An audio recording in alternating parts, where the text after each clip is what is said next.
Welcome to சீருஸ் kitchen. இப்போ டேஸ்டான கடலை குழம்பு எப்படி பண்ணுறதுன்னு பார்க்கலாம்.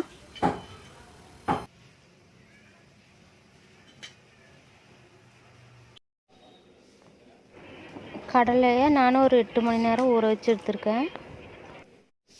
நான் ஊற வச்ச கடலையை வாஷ் பண்ணி எடுத்திருக்கேன். இதில் நான் ரெண்டு வகை கடலையும் சேர்த்துருக்கேன். இதில் ஒரு தக்காளி, ஒரே உருளைக்கிழங்கு, ஒரு பச்சை மிளகாய் போட்டிருக்கேன். கடாயிலே எண்ணெய் ஊற்றிக்கலாம். கொஞ்சம் எண்ணெய் ஊற்றிட்டு அதில் இஞ்சி பூண்டு கொஞ்சம் போட்டுக்கலாம்.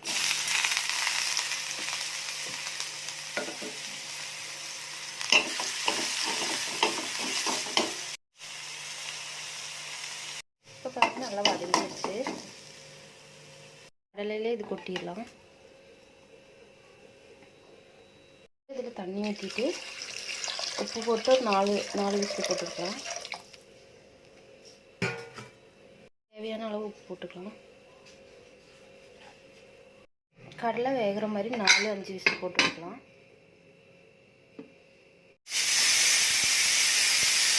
கடலை வேகிறக்குள்ளார தேங்காய் அரைச்சி எடுத்துக்கலாம். அதுக்கு நான் ஒரு அரை மூடி தேங்காய் எடுத்துருக்கேன்.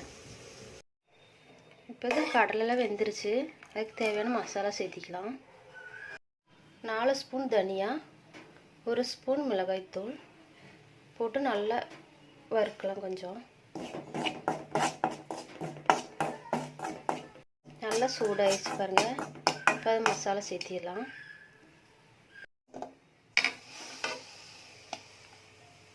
கொஞ்சம் மஞ்சள்தூள் சேர்த்திக்கலாம்.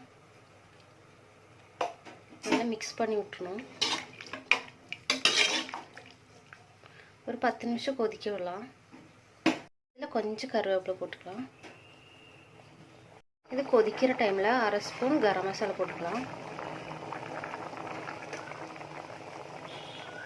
நல்லா கொதிச்சிருச்சு. இந்த டைமில் தேங்காய் தூள் ஊற்றிடலாம். நல்லா மிக்ஸ் பண்ணி விட்டுக்கலாம். உங்களுக்கு எவ்வளோ திக்னஸ் வேணும் அந்த அளவு தண்ணி ஊற்றிக்கிங்க. ஒரு 5 நிமிஷம் கொதிக்க விட்டுலாம். இப்போ நல்லா கொதிச்சிருச்சு. இந்த டைமில் ஃப்ளேம் ஆஃப் பண்ணிவிட்டு தாளித்து விட்டுலாம். எண்ணெய் ஊற்றிக்கலாம்.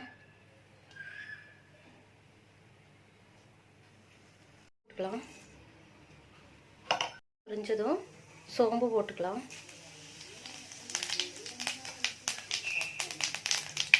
பின்ன பெரிய வெங்காயம் 1 எடுத்துருக்கேன். கருவேப்பிலை, ஒரே ஒரு வரமிளகா.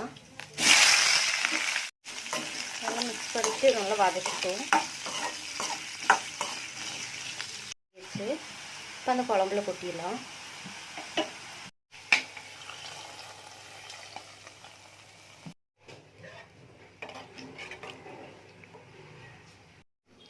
இப்போ டேஸ்டான கடலை குழம்பு ரெடி ஆயிடுச்சு.